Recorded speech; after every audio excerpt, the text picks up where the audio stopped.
নমস্কার বন্ধুরা, আপনাদের আরও একবার স্বাগত জানাই পাবলিক ভিউ কলকাতাতে। বন্ধুরা, আজকের এই ভিডিওতে ইন্ডিয়ান ক্রিকেট ও আইপিএল নিয়ে কিছু আপডেট দেওয়ার আছে।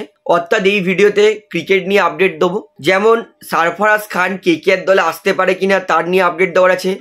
শ্রেয়াস আইয়ার, তাকে নিয়ে আপনারা আমাকে যে প্রশ্ন করেছেন তারও আপডেট দেওয়ার আছে। রিঙ্কু সিং কেন বলছি রাতারাতি কোটিপতি হয়ে গেল সেটাও জানাবো, এবং তার পাশাপাশি কিছু গুরুত্বপূর্ণ আপডেট দেওয়ার আছে। তাই অনুরোধ করে রাখবো ভিডিওটা অবশ্যই শেষ পর্যন্ত দেখবেন। এবং ভিডিওটি শুরু করার আগে একটা ছোট্ট অনুরোধ করে রাখবো, যেহেতু এখানে আপনারা খেলার সমস্ত রকম আপডেটস পেয়ে যাবেন, তাই অবশ্যই পাবলিক ভিউ কলকাতা এই চ্যানেলটিকে সাবস্ক্রাইব করে বেল আইকন প্রেস করে অল করে রাখবেন। তাহলে বন্ধুরা, সবার প্রথমে আপনাদেরকে আপডেট দিই কেন বলছি রাতারাতি কোটিপতি হয়ে গেল রিঙ্কু সিং। এবং ডেবিউর পর থেকে কিন্তু রিঙ্কু সিং ক্রমশ ভালো ক্রিকেট খেলতে শুরু করেছিল। তারপরে ভারতের জন্য একাধিক টি-20 খেলেছেন। সেই টি-20তে ভালো পারফরমেন্স করার পর কিন্তু রিঙ্কু সিং ভারতের জন্য ওয়ানডে ম্যাচেও খেলার সুযোগ পেয়েছেন। এবং 2023-এ যেহেতু রিঙ্কু সিং ভারতের জন্য একাধিক টি-20 এবং ওয়ানডে ম্যাচেস খেলেছেন, সেই কারণে রিঙ্কু সিং তিনি কিন্তু বিসিসিআই এর সেন্ট্রাল কন্ট্রাক্টের আওতায় চলে এসেছে। এবং বিসিসিআই সেন্ট্রাল কন্ট্রাক্টের আওতায় রিঙ্কু সিং তিনি কিন্তু 1 কোটি টাকা স্যালারি পাচ্ছেন। অর্থাৎ বিসিসিআইয়ের তরফ থেকে কিন্তু রিঙ্কু সিং 1 কোটি টাকা স্যালারি পাচ্ছে। এটা কিন্তু খুবই ভালো নিউজ, কারণ আমরা সবাই জানি কেকেআর রিঙ্কু সিংকে মাত্র 55 লক্ষ টাকা দিচ্ছে। রিঙ্কু সিং এত ভালো ক্রিকেট খেলার পরেও কিন্তু রিঙ্কু সিং আইপিএলে মাত্র 55 লক্ষ টাকা পাচ্ছেন, যেইখানে অন্যান্য প্লেয়ার যারা সেরকম ভালো পারফরমেন্স দিতে পারেনি তারা 4 কোটি 5 কোটি করে পাচ্ছে। কিন্তু রিঙ্কু সিং এতটাই লয়াল যে কেকেআর তাকে মাত্র 55 লক্ষ টাকা দিচ্ছে, তা সত্ত্বেও তিনি কেকেআর দল ছাড়েননি, কেকেআর দলের হয়েই খেলবেন। তো রিঙ্কু সিং তিনি অবশ্যই ব্যাট করে তো সমর্থকদের মন জিতেই ছিলেন, কিন্তু রিঙ্কু সিং যে এত লয়াল ক্রিকেটার, কেকেআর দল তাকে বেশি টাকা দিচ্ছে না।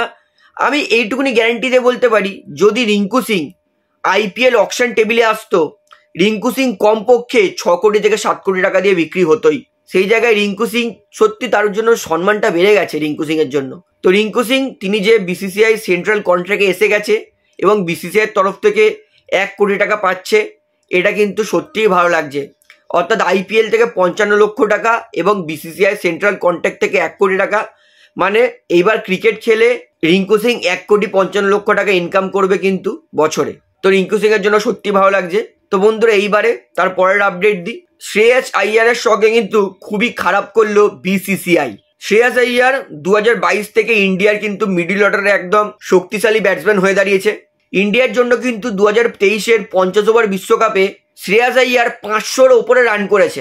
সেমিফাইনালে সেঞ্চুরিও করেছিল 70 বলে। সেই শ্রেয়াস আইয়ার তার সঙ্গে কিন্তু সেন্ট্রাল কন্ট্রাক্ট বিচ্ছেদ করে নিয়েছে বিসিসিআই। ঈশান কিষানের সঙ্গেও বিচ্ছেদ করেছে।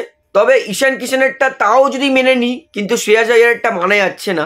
শ্রেয়াস আইয়ার ইন্ডিয়ার জন্য ওয়ার্ল্ড কাপে এত ভালো খেলেছে, তার সত্ত্বেও শ্রেয়াস আইয়ারের সঙ্গে কিন্তু খুব খারাপ করলো বিসিসিআই। কারণ শ্রেয়াস আইয়ার তিনি রঞ্জি ম্যাচ একটাই খেলতে যায়নি, তিনি বলেছিলেন তার চোট আছে। সেই কারণে কিন্তু বিসিসিআই এই সিদ্ধান্তটা নিয়েছে, যেহেতু সুস্থ থাকা সত্ত্বেও শ্রেয়াস আইয়ার রঞ্জি খেলতে যায়নি, তাই সেই জন্য শ্রেয়াস আইয়ারকে শাস্তি দেওয়ার জন্য বিসিসিআই তিনি শ্রেয়াস আইয়ারের সঙ্গে সেন্ট্রাল কন্ট্রাক্ট বিচ্ছেদ করে নিয়েছে।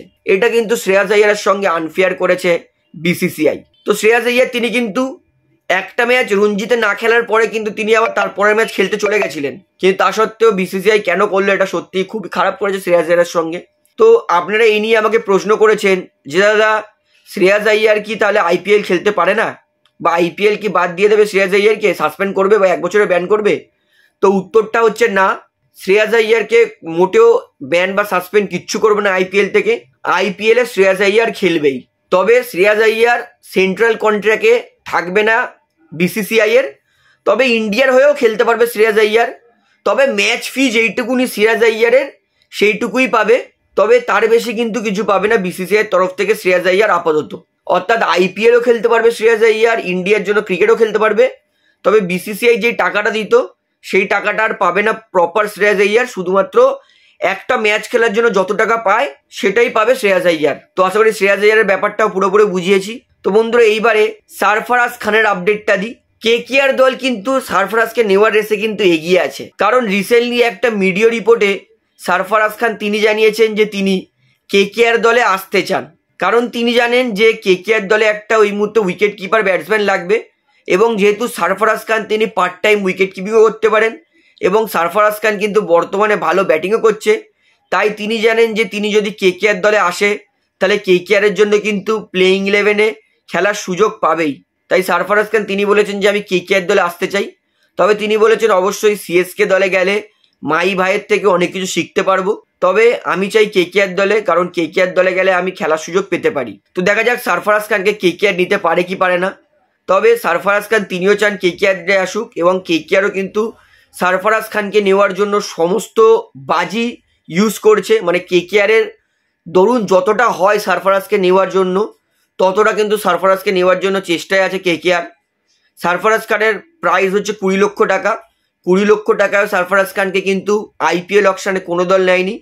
তবে সরফরাজ খান যেহেতু ভারতের হয়ে ইংল্যান্ডের বিরুদ্ধে টেস্টে ভালো ব্যাটিং করেছে, তাই কেকেআর কিন্তু সরফরাজকে নেওয়ার জন্য সবার প্রথমে ইন্টারেস্ট দেখিয়েছিল, এবং কেকেআরের কাছে যে 60 লক্ষ টাকা আছে সেই 60 লক্ষ টাকাও কিন্তু কেকেআর সরফরাজ খানকে নেবে বলে দিতে রাজি আছে। তো দেখা যাক কেকেআর সরফরাজ খানকে নিতে পারে কিনা, কারণ সরফরাজ খানকে নেওয়ার রেসে কিন্তু আছে কেকেআর, সিএসকে, আরসিবিও।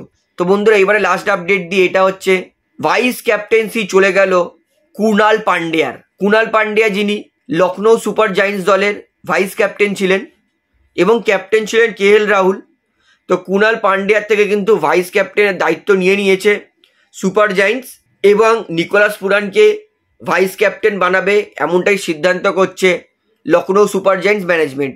অর্থাৎ কুণাল পান্ডিয়া তিনি যে ভাইস ক্যাপ্টেন ছিলেন তার থেকে সেই পাওয়ারটা নিয়ে এইবারে নিকোলাস পুরানকে ভাইস ক্যাপ্টেন বানাতে চলেছে লখনৌ সুপার জায়ান্টস। তো এটা কিন্তু অফিসিয়াল করেও দিয়েছে, অর্থাৎ লখনৌ সুপার জায়ান্টসের আর কিন্তু ভাইস ক্যাপ্টেন থাকবে না কুণাল পান্ডিয়া, এবং তার জায়গায় লখনৌ সুপার জায়ান্টসের এখন নতুন ভাইস ক্যাপ্টেন হবে নিকোলাস পুরান।